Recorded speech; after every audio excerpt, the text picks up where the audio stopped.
Hello, everyone, and welcome to Tea with Tokwasi. If it's your first time seeing me on your screen, hi. And if this is not your first time, hello and welcome back.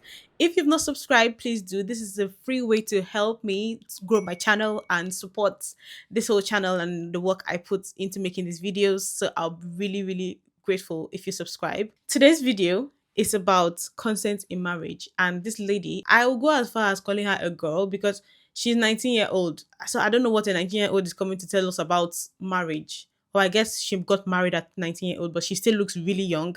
And she's talking about you being, how it's your obligation to have sex with your husband, whether you want it or not. And the whole internet is upside down about it. Anyway, this is the kind of thing we talk about here on TV Tokwase. We serve you information. We serve you the tea from all around the internet, from TikTok, YouTube, Reddit, and sometimes X. So we'll play the video and I'll come back later to give you my 2 cents. These are my sex hot takes.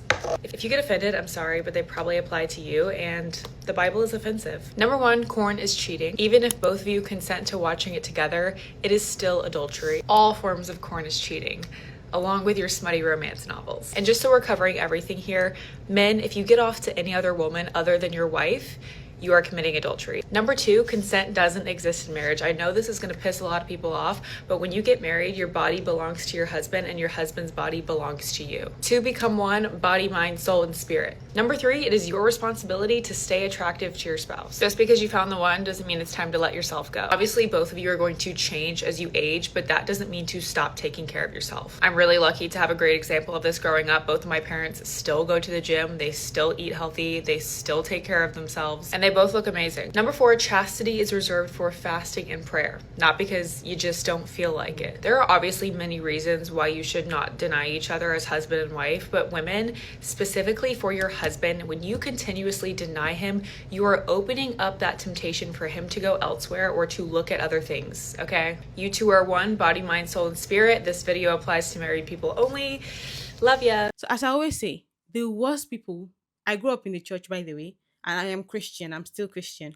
I always say the worst people to take advice from, marriage advice from, are Christian women, especially the ones that are the trad wives.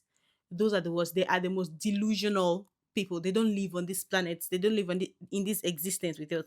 So just avoid it. Yeah, avoid it. But I would say that most times people twist the Bible to suit what they want.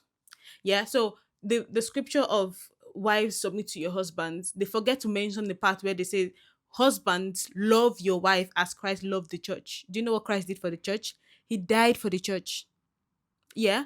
But you never even you don't even hear men talking about that part of the scripture. You never, the only thing you hear is submit, submit, submit. As Simi the Nigerian artist to say, every time is submission.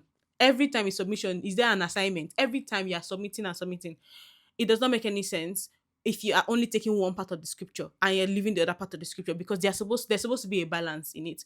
But at the same time, when we're talking about submission in Christian marriages, we also have to understand that the way people that we also have to understand that culture also has play in how people understand or interpret scripture. So you have to make sure that the pastors or whoever you're listening to have to make sure that his biases doesn't come through in the scripture. You have to make sure that of who you're listening to when it comes to marriage advice, because also gender dynamics, we know that most times men have more social or emotional or financial power over women in relationships. So there is actually no proper equality in that situation. So we have to look at this through those lenses. If we're going to be living in a social world that we are living in, we have to also look at this through the social and cultural lens as well. I do not agree with what she said, obviously. So let's listen to what other people are talking about. Consent doesn't exist in marriage. I know this is going to piss a lot of people off, but when you get married, your body belongs to your husband and your husband's body belongs to you. Hey, so marital rape is illegal. That is not an opinion. It is illegal. And all that video shows me is that she is probably incredibly privileged, because that is a very privileged take to have. And if she or somebody else is watching this and does not think that they are privileged and they agree with her take, let me ask you a few questions. Have you ever had a family member pass away and you are lying in bed deep in grief and crying, and then somebody decides that they want to take your body and they are allowed to do that in that moment and consent does not exist? Have you ever been body slammed by your spouse like I was body slammed and then felt like you weren't allowed to say no? Because apparently in marriage, consent does not exist. Have you ever had cancer and been sick after chemotherapy and then your husband decides to take you? Has that ever happened to you? Because that is actually a story that somebody submitted to me, and they were told by their Christian marriage therapist that it was her fault that her husband ended up cheating on her when she had cancer.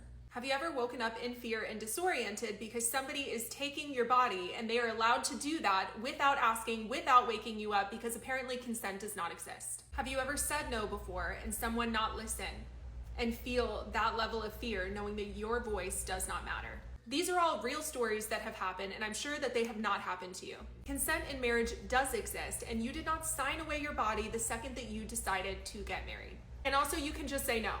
100% that is valid. You do not have to have a reason. I am just trying to reach these people on a very human level. Number 2, consent doesn't exist in marriage. I know this is going to piss a lot of people off, but when you get married, your body belongs to your husband and your husband's body belongs to you. Two become one, body, mind, soul, and spirit. The reason that people will rightfully get very upset at a take like that is because you are invalidating victims of sexual assault. When you say something like this, when you say that because you're married, you are always consenting, you are giving a free pass to anybody who's in a marriage who has been in the unfortunate circumstances where their partner sexually assaulted them. And you would say this to them to their face with a straight face and make it sound like you're sounding something profound because you said, oh, you're conjoined body, mind, and spirit. No, you're hurting victims.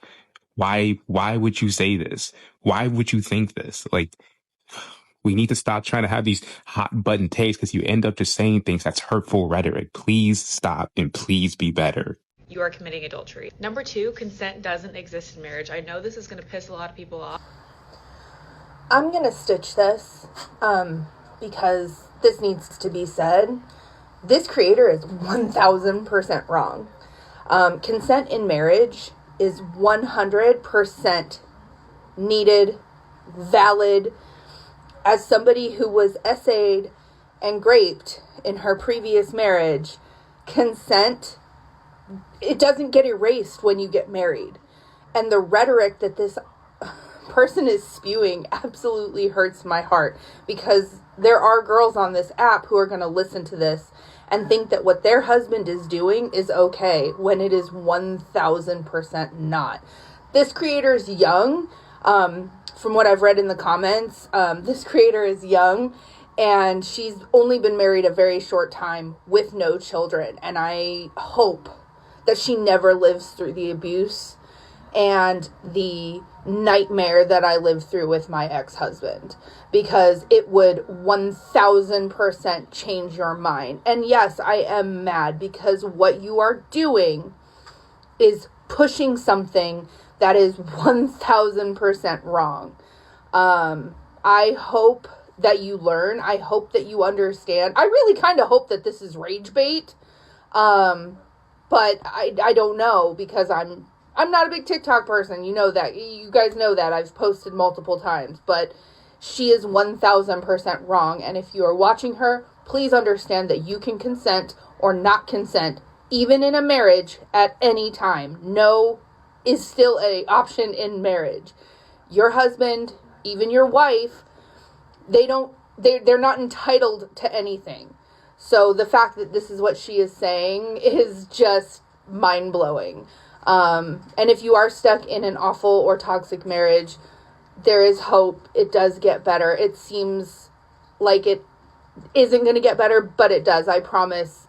I love you. Drink your water. Consent doesn't exist in marriage. Wait, what? Say that again. Consent doesn't exist in marriage. I know this is going to piss a lot of people off. Oh dear. That's unfortunately what I thought they said. It'll be an interesting sight indeed to watch them tell that to the multitudes of people, both women as well as men, that have actually been assaulted by their spouse during marriage and have actually suffered because of it. But when you get married, your body belongs to your husband and your husband's body belongs to you. Unfortunately, this isn't all of that uncommon of a belief. There are a great many people out there that, one, believe that when you become married, you are considered to be the property of your spouse, and vice versa, of course. They also don't believe that there is consent in marriage, which is really troubling if you think about it, because that means that there could be thousands, if not millions, of people that suffer needlessly because of that belief. I'm telling you, this is a very, very common belief that Christian people have. And it's like it does not make any it doesn't make any sense, because that I said I do on the altar does not mean that I am your property. No, it does not mean there's supposed to be equal. There's supposed to be You're supposed to use your common sense when you're doing things like this. That I said I do doesn't mean that I'm giving myself to you. And I don't want to start going into the whole marriage and property move of women from father to husband, which is why marriage actually started. But I don't want to go into that in this video. But I'm like, women know this kind of thing. You need to know it so that if it's happening in your marriage, you can address it. Because if you don't know that it's a problem, you will just keep on being upset and being bitter. And this is why married women die faster than women that are not married. And that is why married men live longer than men that are not married. You are giving yourself and giving your life to somebody else. Like, you're an individual, you're a complete human being. Don't be allowing other people to be telling you nonsense. And I told you, Christian therapists, be very careful if you are going to come listening to them as for marriage advice. Anyway, other men, the next video is a man saying the same thing, that you're not supposed to withhold yourself from your husband if you don't want to have sex. You are not allowed to refuse to get physical with your spouse. And look, I do not have to get my wife's permission to get physical with her. Not there being men and women in my comments trying to tell me that women are not allowed to say no to their husbands. I feel like I've entered crazy town, so let's read a few of those unhinged comments. Coming from a woman, when you're married, you become one. The Bible says that we shouldn't deny our spouse intimacy, but we should definitely be respectful and loving about it. But what if you just gave birth? Are you allowed to say no? Or say your parent just passed away and you had to bury them that day. Are you allowed to say no? And if the answer is no, that you have to sleep with them, how do you lovingly and respectfully make somebody sleep with you? Marriage makes two people one under the eyes of the law. Do you know that marital rape is illegal? This guy is right. You are just a crying teenager who has no life experience. So you think I'm young? You are incorrect. If two people agree to be a part of a religion and follow that religion, then it is your choice. The Bible says spouses cannot deny each other. Christians let you live your life as you choose. Let Christians live theirs. If she says no, I will accept her no. We're on the right track. But then I will file for divorce, because why would I be with someone who doesn't want to be intimate? One time of saying no, we're getting divorced. I know I stitch a lot of crazy videos, and sometimes I get comments from people saying that Christians aren't actually like this and these people are just nut jobs. I think what you need to realize is that there are huge sectors of Christianity who do believe this. So once again, you did not purchase your wife. So there's this celebrity fashion designer from Nigeria that also gave the same advice to a friend of hers. I don't know if it's a friend or employee of hers at her bridal shower. Said more than enough. Yes. But just so that you will not think, it's only days advice. Let me join. At least almost 1 year and 6 months experience in marriage. Please, a round of applause. She said, don't deny your husband sex. It's not denying. Sometimes you might be tired. Too tired that you cannot move. Truly, it's not as if you are angry. You are not angry. Because mommy said, if no matter how you are angry, sometimes you are really tired. The last thing you want is for somebody to touch you. Some days, you will see that if you don't do that thing, you can go and die inside the bathroom. Yeah. My sister, just lie down and open your leg. You don't need to do any work. Just Make the crooked way straight. And this is such a bad rhetoric to like. It's a bad thing to push out to someone that just getting married. This lady is just from what she's saying, 1 year and 6 months into her marriage, and she's almost saying the same thing that this other woman is saying. The other woman said, even if you are angry with him, what kind of like why would you want to have such an intimate relationship with somebody that you are angry with? Like, Nigerians, when you talk about marriage, it's like you don't even know where to even start from. Like, what do you mean? How is that love? How do you want to explain that as love? And how do you want to call it mutual? Or mutual. I don't know how to pronounce that word. Like, and this lady is now saying, oh, even if you are tired, it's supposed to be an enjoyable experience for both of you. And the fact that he is happy to have such relations with you when he know that you're tired, when he know that you're sick, when he know that you just come out from giving birth to a child, then you should be scared of that kind of man because he can rape somebody that he does not know. Because if he is happy for someone that he claims to love, if someone he claims to love is sick, tired, angry at him, and he still wants to continue that act with the person, then he can actually do that to a random stranger that is not even, does not know from anywhere and is not interested in him at all. You should be scared. You should run. It is a red flag. It's a huge red flag. And I'm hoping this information goes to Nigerian Christian girls. First of all, you don't need to get married. It's not a requirement. You don't need to have children. It's not a requirement. When you are married, if you ever get married, this is marital rape. It is a thing. People get arrested for it. I'm sure you may not know because Nigeria, even the actual rape too, people just walk away from it. We know about Speed Darlington and what just came out about him, and how men will continue to support those kind of nonsense. In fact, let me not break my head. Let me not be angry with myself this afternoon. So yeah, Nigerian women and women in general, even women in the US, because the first lady was from US. You would think that if ladies are in a developed world, they will understand some basic common sense, but I guess not. So a few years ago, I asked Emily, have you ever done anything sexually with me, even though you didn't really want to? And she said, yes. And honestly, that made me pretty sick to think about. And the reason I bring that up is because I think this is far more common than some men realize. So today I just wanted to remind all of us, especially men, do a better job than I did at making sure she knows you wouldn't want her doing anything sexually that she wasn't truly comfortable with. Because even though she admitted that those times were few and it was completely consensual and she didn't feel pressured, but she did it anyways. And maybe I'm wrong, but I feel like there's a lot of women that have been taught and conditioned to believe that love equals sacrifice in those areas, right? Love means doing things you're not comfortable with, even sexually. And I don't know about you, but for me, I wanted Emily to know that consent means we both want to do this. I wanted her to know that I care about her feelings surrounding sex. I care about her pleasure. I care about what turns her on. I care about your stress. I care about you not feeling pressured. And I care about your consent. Because consent doesn't stop when we're married, right? I'm not entitled to her body. And I understand that this can be weaponized on both sides. I get that. I'm just saying, I hope we can all agree that love doesn't force or coerce or guilt trip someone into doing something sexually that they don't actually want to do, right? And unfortunately, it's the women that I've heard say, well, if I don't do it, then he's just going to go get it somewhere else. And that's not love. That's self-centeredness and control. So I'm just challenging all of us men to remind our partners we want them to feel safe. We want them to feel respected and valued. Say that out loud.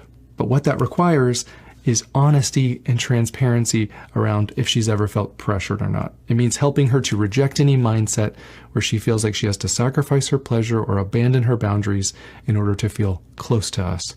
Because I don't believe that you ever want her to feel that way. In point of fact, that is not what that means. Simply by virtue of the fact that a person, whether it be a man or a woman, happens to be in some sort of relationship, a relationship up into and including marriage, does not mean that that person has given up or negated the right to be able to say no to an act that they do not want to perform or they do not want performed upon them. For in order to be able to consent to an act, a person must first and foremost be conscious. They must be of sound mind, and they must be in full control of their faculties.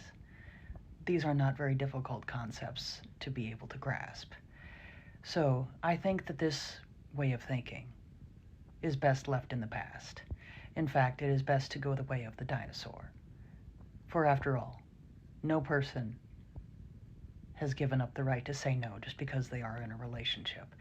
And if one needs more explanation, I would be more than pleased to take time out of my day. Given up or negated the right to be able to say no. All right, this could be one of those videos that gets a lot of feedback, a little bit of hate, and some misunderstanding. So I'm just going to preface this video by saying, if you, as a wife, are married to a man that does not love you, respect you, protect you, honor you, and is loyal to you, this does not apply. Okay? Now, for all of the other wives out there whose husband is loving and loyal and all those good things, and he treats you well and he provides for you, forsaking his needs, his physical, intimate needs, is a huge deal. And if you're going to say that you love your husband and that you want your husband to love you, I want you to ask yourself the question, if you want your husband to love you, when is he supposed to love you? When he feels like it, when it's convenient for him, when he doesn't have other things to do, when he's not tired. When is your husband supposed to love you? If you're married and you are a believer especially, your husband should have access to your body 24/7. Anytime he wants, however, wherever, whenever. He deserves that. The Bible is very clear that if you are married, you are one. Your body no longer belongs to you. It belongs to him, and his body no longer belongs to him. It belongs to you. So I think a lot of people lose their mind over this because they have these really evil partners that don't appreciate them and respect them. And so, why would you want to be, submissive, and why would you want to be intimate and close to somebody who treats you horrible? You shouldn't, and you shouldn't be married to them any longer. You should be gone, done. But if you're married to somebody who is loving and they're leading you and they're kind to you and they respect you and protect you, you should meet their needs. I don't care what it is. You should meet their needs. This might be a little bit TMI, but for me and my marriage, my husband has a go-to box even, that has all kinds of outfits of lace and leather and pretty things and girly things. And he has the opportunity, anytime he wants to pick whatever he wants out for me. Because as his wife, I am dedicated to serving, submitting, loving, and meeting his needs, including his physical, intimate, sexual needs. My body isn't mine, in my perspective anymore. It's his. It belongs to him. It's like he belongs to me. It's a privilege. It's a privilege to serve, submit, and surrender to a man that is loving, kind, gentle. It is a privilege to take care of a man in that way when he's doing all the right things. I don't understand. I mean, I do understand, because I know so many women get tore up about their bodies after children. They get such low self-esteem and low confidence. Your husband doesn't care. Put on the lace, strap up the leather. Like your husband doesn't care. He just wants to have his wife. He just wants to have his needs met. Take care of that. That's important. Yes, I do feel, as a believer, because scripture tells me this, as a believer, I believe and trust that my body is my husband's body, and he should have access to it all the time, 24/7, regardless of how I feel, regardless of what I want. And to tell him no would be like him telling me, I don't feel like loving you today. I don't feel like, being loyal today. I don't feel like, I got a headache. I can't love you right now because I'm tired. I can't love you right now because I'm busy. If I say no to that, it's like him saying no to loving me. So I think sometimes as wives, we got to be really careful, because especially if you're not a believer, okay, scratch it then. It probably doesn't matter to you anyways. But if you're a believer and you're a wife, your body is not your body anymore. It belongs to your husband. Again, as long as it's good to you. I'm going to stress it one more time before I get hate mail. Your body does not belong to you. It belongs to your husband, as long as he's honoring those vows. Love y'all. You know what? That was a long one, and I will let you guys dissect it in the comment section, because like you say, if you don't have sex with him, he's not. It's like him saying he doesn't want to love you. Having sex is a very tangible It's a very tangible thing. Him loving you. What do you mean by him loving you? Him loving you means he is not going to have sex with you when you don't feel like it. That is what love is. So you cannot say, oh, if you not having sex is the same thing as him saying he doesn't want to love you. And then when you talk about him providing for you, and that is why I always advocate for women to have their own money, because if you have your own money, you won't think that you owe, because it looks like you're paying for him giving you money. Basically, you and the person that's on the streets, you are the same. Because if he has to, he's paying you to sleep with you because he said, oh, if he's providing for you, then what's the difference between you and somebody that is a sex worker? What is the difference? And I have no problem against sex workers. Everybody do what you want to do. But they too have the option to say yes or no. You that is married, you don't have the option of saying yes or no. So I think you're actually in a worse position because you're tied to this guy. If he then decides, because most time women will be like, oh, if I don't give it to him, he will go and look for it somewhere else. How is that love? Explain to me how that is love. If you don't do it, he is going to go and look for somebody else. How is that love? Women should please open your eyes and open your brain. Open your brain, because I don't understand what's happening here. See, Christian women, fear them. Christian men too, because they're the one that have like knocked this foolishness into our heads. It's only some of us that are trying to see the light and come out to live. Anyway, let me know what you think in the comment section. Like a happy marriage, ones that your man's not cheating. Do not deprive him of love, if you will. Do not do that, because men and women are different. We can go months without it. They cannot. And when they don't get it, they become feisty, they become angry, and then you get problems. Why would you deprive him? I never understand married women that deprive their husbands. Like, he's gonna go look somewhere else. Like, never understand why women do. Well, that was an oxymoron if I've ever seen one. If you deprive him, he will cheat on you. But I'm not talking about the women who do that if he is cheating. So we agree that if men don't get the box, they will cheat. And it kind of erases this whole theory that they are in love with you and loyal, doesn't it? Doesn't it? It tells us that it is conditional for the coochie. And what's more insane is that there's so many women on that video saying, that's exactly how me and my man operate. That's exactly how we live a happy life. Your man is on a constant fuse. If you don't let him use the cooch, he'll get angry and there'll be problems and he'll go somewhere else. Well, it doesn't seem like he's a good man then. It seems very conditional, doesn't it? That's what fascinates me about this whole conversation is women swear up and down that it's love and it's a partnership and it's me and him and we both work really hard at this, but as soon as you don't hold up your end of the bargain, it's a wrap. That's interesting.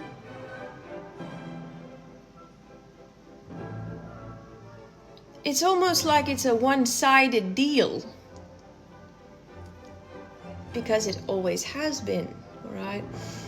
Women will say things like this and swear up and down that they're in love, say up and swear up and down that they're in a happy, healthy relationship, while completely glazing over the fact that they just said, if I don't have schmecks with him, he will go somewhere else.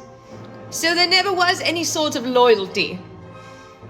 He just expects his box to be delivered every day.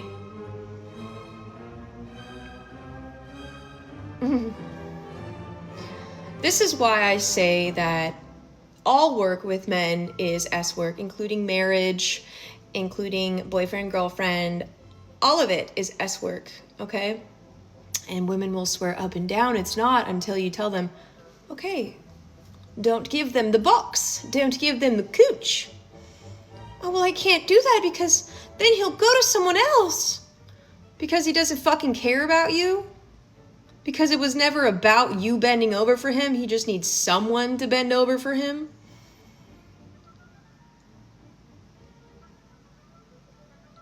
The amount of women in that comment section agreeing 100% with all of this is wild to me. You are in a conditional, transactional business deal with a man and you know it. But you have cloaked it with this love sham. And you're like, that's just what it is. We're so happy. Yeah, if I don't go one day, he'll go somewhere else. So I gotta just keep doing it. Except what's funny is that when you get sick, when you get cancer, yeah, they do go somewhere else. So you better hope you don't get cancer. You better hope you don't fall ill, because they do that as well. Statistically, they leave sick women. But we're just gonna ignore that fact, right? Because you did all the things right and you bent over every day and he still went. Mind you, men will still cheat even if you give it to them every single day. Oh yeah. So signing up for this sort of deal and thinking that this is how I'm gonna keep him. I gotta keep him in my life. Oh my God, if I don't do this, he's gonna go somewhere else, is embarrassing. It's embarrassing for women, okay? It's embarrassing for all women throughout fucking history. It's so fucking embarrassing. If you have to conditionally always provide cooch to keep a fucking man, that's so fucking embarrassing. It's so fucking embarrassing. Because women will swear that, no, we have sex because we both like each other. But you don't give it to him one time and he'll go somewhere else. He doesn't like you. He doesn't care about you. It's a tough pill to swallow. It really fucking is. It has always been transactional with men, even men in marriages, boyfriend, girlfriend, whatever nonsense, okay? You stop giving that thing to them, they go somewhere else. It's fucking embarrassing that women will pride themselves on something like this, you know? And then even shame women who treat men in a more transactional way than this, where women are like, yeah, well, I just use him for that thing and then I don't talk to him. Oh, but we can shame those women. Oh, because you're doing it out of love. It's different. It's just funny to me. This whole thing is funny. Yeah. Pray that you don't get cancer, or pray that you don't fall ill at all, or you pray that you don't get pregnant, because those are the times statistically that men cheat or men leave their wives. So if you think that this is what is keeping him in the marriage, if that is what is keeping him in the marriage, then you might as well be very single and know that you are single.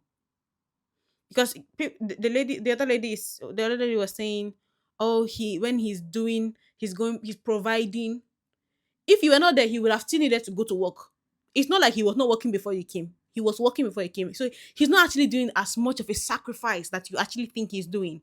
By the way, when men get married, they have a higher they have typically higher salary. They get higher salary. When the wife is pregnant, it's not directly, they're not going to give him like a salary increase because he's, but that is what typically tends to happen when you look at the whole trajectory of a man's career. So because of you, he's actually getting some benefits. So don't think that he's going to work and giving you money because like he's going to work because you exist. No, no, no. He was going to work before you. He will go to work after you if you leave. And if you have to stay in a marriage and you have to do things that you don't want to do to keep the marriage, you are in the wrong place, my dear. You are in the wrong place. And no, if you realize that that's what the situation you're in, then you know that it is transactional. Then treat it like a transaction. Like, and then put yourself in a situation where because that woman sounds like someone that's a trad wife that doesn't have a job, which is the worst place for you to be as a woman. Being in a marriage or being in a relationship that you have to go and live with the man, you like literally you have to be under his roof to have somewhere to live. You don't have nowhere else to go, or you don't have any money, you don't have any salary. If you're in a situation where you realize that it's a transaction, which most of the time it is, be paid for it, have your monthly salary, so that you, or find a way around it to make sure that you have enough money in your pocket to live. Exit plan. Don't go and lock yourself in a situation where it's not favorable for you. Like, I don't even understand. What kind of transaction is that? Hi everyone, I'm Dr. Leslie Goff, and I'm here as a resource for you on your healing journey from all things mental health, but in particular trauma, PTSD, CPTSD, and SA. So I had a very difficult question come my way. I've done other videos on this topic, but I'm going to use this as an opportunity to speak to this question. Okay, I thought it was a great question, and it obviously needs to be talked about more and more and more. I talk a lot about SA. You may know that about me. So again, follow if you need that kind of support. But she asked, is it still SA if it was my husband? And with a very heavy heart, I had to respond back, yes. It doesn't matter who the person is. Without consent, when your boundaries are crossed, that is SA. And I just don't think people are aware how often it happens within the context of a serious committed relationship, such as a marriage. It's more common than anyone would like to think, but husbands out there, it does not give you the right, if you're married, does not give you the right to just have your wife or take her. You need to still get consent, and it needs to be a wholehearted, enthusiastic consent. Okay, it's very important. So husbands can still SA their wives, wives can SA their husbands. It's very important that we always have consent, no matter who we are in that kind of intimate interaction with. If you have questions about that, please let me know. I know it's a very difficult reality to face for a lot of relationships and for a lot of people. So this is not an easy pill to swallow. I get that. So just let me know if you have more questions about it and how to navigate that. I'm here to support you, and I will see you next time. Yeah, and this is why videos like this are important. We need to talk about things like this. It is quite uncomfortable, but whether we like it or not, some women just don't know. Some women just don't know. Maybe they have not just come across such information. So, yeah, we need to continue having these conversations. And then we'll be wondering, oh, how if yeah, if I lose my train of thought, women also like sex. Let's not forget that. So if you have to coerce your wife to have it with you, it's possible that you one don't know how to do it, because we know that a lot of women, I don't know the percentage, but a lot of women have not had an orgasm before. We know. Yeah. So it's possible that the men don't know how to do it properly. Yeah. So I think the men should go and be better at it, and then maybe the woman will be happy to come and to be the one to initiate it more. Yeah. Then we then have the question of, how do you show enthusiasm? How do you know? How do you ask for the consent? Like the how to do.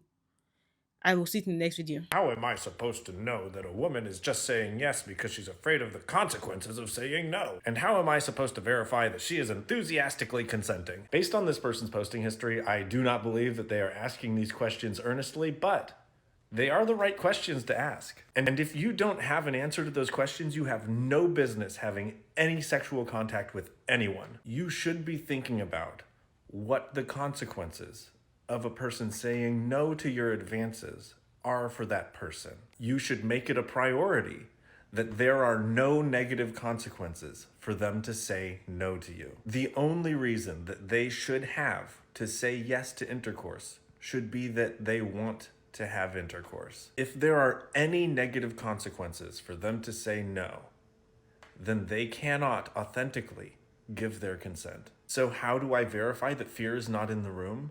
By reacting to no positively, and by talking to my partner about what cultural and social pressures they have experienced surrounding sexuality. And the other question that we should be asking ourselves is, how do we verify enthusiastic consent? How do I know that my partner wants to do the things that we are doing and that she is enjoying them? Essentially, ask yourself, what does a woman experiencing pleasure and enjoying the activity look like? You might not know, but maybe you could imagine it. First of all, if they tell you that they want to, is a pretty good sign. But even then, they should be responding to your touch. They should be opening themselves up for more of your touch. You should be able to tell how their breathing patterns change based on how you touch them. I mean, when you touch your partner and they move in a way that invites you to touch them more, that tells you that they want more of what you're doing, it's exciting. But it's still good to ask them, hey, if we're in the middle of doing something and suddenly you get uncomfortable, how do you react?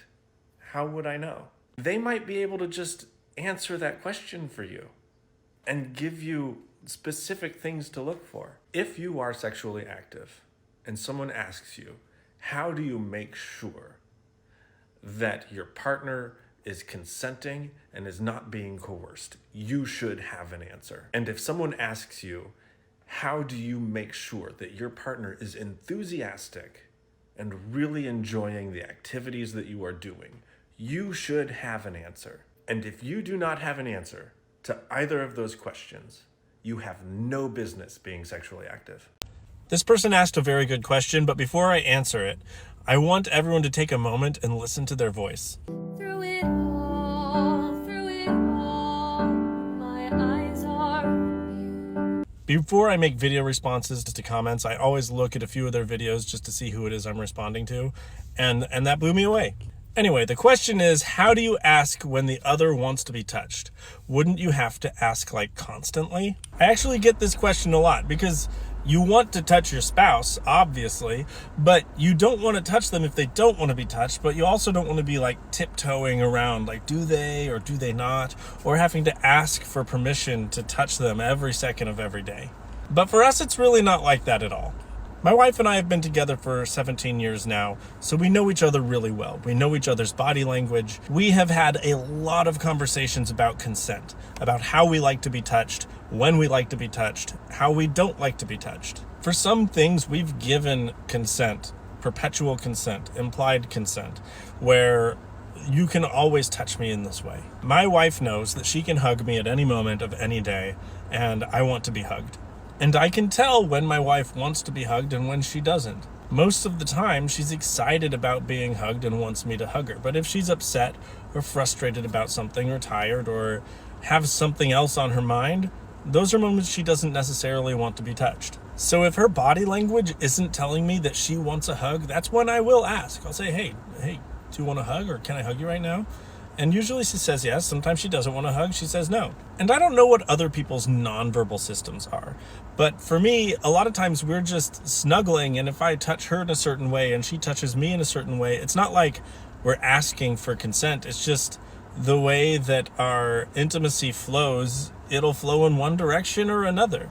I can usually tell if she wants to have one kind of intimacy or a different kind of intimacy. And a lot of times we just ask, well, do you want to do this? It helps that we don't view one form of intimacy as being greater than all of the other forms of intimacy. Because when you think of it that way, other forms of intimacy don't seem nearly as weird to ask about. It doesn't seem strange at all to ask your partner, hey, do you want to play board games later? And it doesn't feel like a personal attack if they say, no, I don't really feel like board games tonight. That's no different than asking, oh, do you want to watch the Great British Baking Show in bed and snuggle until you fall asleep? It's not weird at all to ask about things like that. And it's not weird at all to say yes or to say no. We're at this point in our relationship that there's not any form of intimacy that seems weird to ask about. So if one of us asks the other, oh, you want to get restrained and blindfolded later? It's not weird. It's just a question to ask. So not only is it important to have conversations about what you like, what you don't like, when you like to be touched, when you don't like to be touched, the ways you like to be touched, the things you don't need to ask for, and the things that you need to ask for every time. But it's also important to talk about things afterwards. Anytime you've had a new kind of intimacy, touched in a way you've never touched before, it's important to unpack it, to talk about it, and be like, hey, was that okay? Did you like that? Did I overstep any boundaries on accident? Is that something you'd be interested in doing again? Or does it make you uncomfortable and you just really have no interest in doing it ever again? In the end, we're not tiptoeing around each other's feelings and always worried about if we have consent or not, and scared that we're gonna do something that we didn't ask about. Instead, we're both actively looking for ways to engage each other and to be intimate that are comfortable for both of us. And learning the other person's social cues, their body language, the way they move, the way they touch you, and what that touch means. And not only talking about when my spouse doesn't want to be touched, but really also focusing on when she does want to be touched. I think a lot of people think that if I'm asking her for her consent to touch her, then I'm not touching her as much. But actually I'm learning when and how she likes to be touched, which means I'm touching her a lot more because she wants to be touched. She wants to be intimate with me, and I want to be intimate with her. And that intimacy is so much easier when we are both giving each other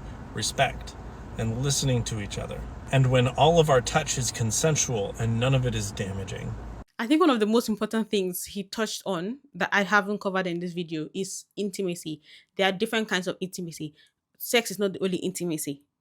You watching board playing board games with somebody with your spouse, that is part of intimacy. Watching the movie together, part of holding hands is part of intimacy. Part of intimacy. So first of all, ladies, if you do not know, if you thought only that sex was intimacy, there's a lot more you need to go and learn about, so that you not end up in a place where, because sometimes you may not be able to verbally say, you may not be able to put words to something, especially if you have not done like read about it, or you've not listened to it, or maybe your algorithm just feeds you different kinds of things. If you have not come across that information, you will not know, and like your nervous system will be will be repulsed by some actions. You may not know why, that's just because you don't have that information. But get yourself those information, feed yourself that information, so that you know what is healthy and what is not healthy. Because at the end of the day, you that is giving yourself up more, because typically in marriages, women are the ones that give themselves off, like give their life off more to make the marriage work. So you have to know that, so that you can prevent yourself from being burnt out in your marriage, and after years you are looking older than you're supposed to look, or you're more, you're ill, because all those things put together, like when you cannot describe things, when you cannot have a reaction to things, it crushes your nervous system, and you then start becoming ill, and you're wondering, why am I becoming ill? All those things accumulated can cause you to be ill later on in the future, or even now. So please arm yourself with the information. Even if you're a Christian or not a Christian, as far as you're a woman, men, you can do whatever you want to do, because you guys don't listen to women regardless. So I'm talking to women. Get your information for yourself, so that you will not be in a situation for your whole life. We only have one life. Make sure you live it in a way that you are happy with yourself. When you look back after 25 years of marriage. Anyway, that's just my opinion. Oh. Let me know what your thoughts in the comment section. I'll see you in the next one. Bye.